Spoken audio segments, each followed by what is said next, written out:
Surat Varachha Matawadi royal ઇમ્પેક્ટ્સ અને 112 diamond કંપનીના સહયોગથી મેગા બ્લડ ડોનેશન કેમ્પ યોજાયો। તારીખ 22 શહીદ દિન નિમિત્તે રક્તદાન કરી માનવતાનું ઉદાહરણ પૂરું પાડવામાં આવ્યું છે। સુરત વરાછામાં માતાવાડી રોયલ ઇમ્પેક્ટ્સ અને 112 ડાયમંડ કંપનીના સહયોગથી મેગા બ્લડ ડોનેશન કેમ્પ્સમાં 2000 થી વધુ બોટલ એકત્ર કરવાનો ટાર્ગેટ કરવામાં આવ્યું હતું, જ્યાં બપોર સુધીમાં 800 રક્ત બોટલ એકત્રિત કરવામાં આવી હતી। આ બ્લડ ડોનેશન કેમ્પમાં મોટી સંખ્યામાં કલાકારો અને સામાજિક સંસ્થાના આગેવાનો જોડાયા હતા અને દર વર્ષની જેમ આ વર્ષે પણ શહીદ દિન નિમિત્તે રક્તદાન કરી શહીદોને શ્રદ્ધાંજલિ પાઠવી હતી।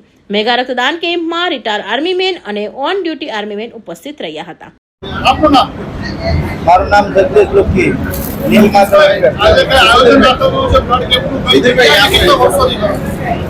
છેલ્લા અમે 10 વર્ષથી કરીએ છીએ। શહીદ દિવસ ખાસ સિલેક્ટ કરવાનું કારણ એ છે કે ખરેખર લોકોએ ભગતસિંહને ભૂલાવી દીધા છે, તો એને યાદગીરીમાં અને સમાજના ઉપયોગમાં આવે એના માટે થઈને અમે આ સમાજ સેવા માટેનું ટાર્ગેટ કર્યું। કેટલું યુનિટનો ટાર્ગેટ છે?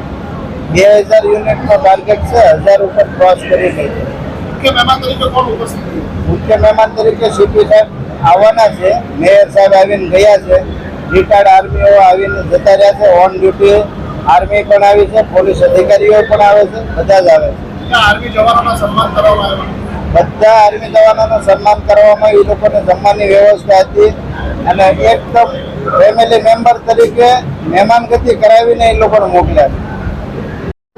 આજે શહીદ દિન નિમિત્તે મેગા બ્લડ ડોનેશનનું આયોજન કરવામાં આવ્યું છે।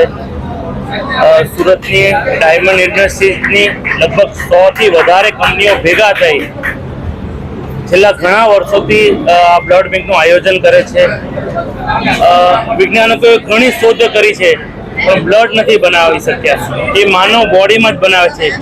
એટલે આ એક સારું ઇનિશિયેટિવ છે। શહીદ ભગતસિંહને યાદ કરી અને દર વર્ષે આ બધી કંપનીઓ મેગા બ્લડ ડોનેશન કરે છે, તેને હું ખૂબ અભિનંદન પાઠવું છું અને આભાર પણ માનું છું કે આવું કાર્ય કરે।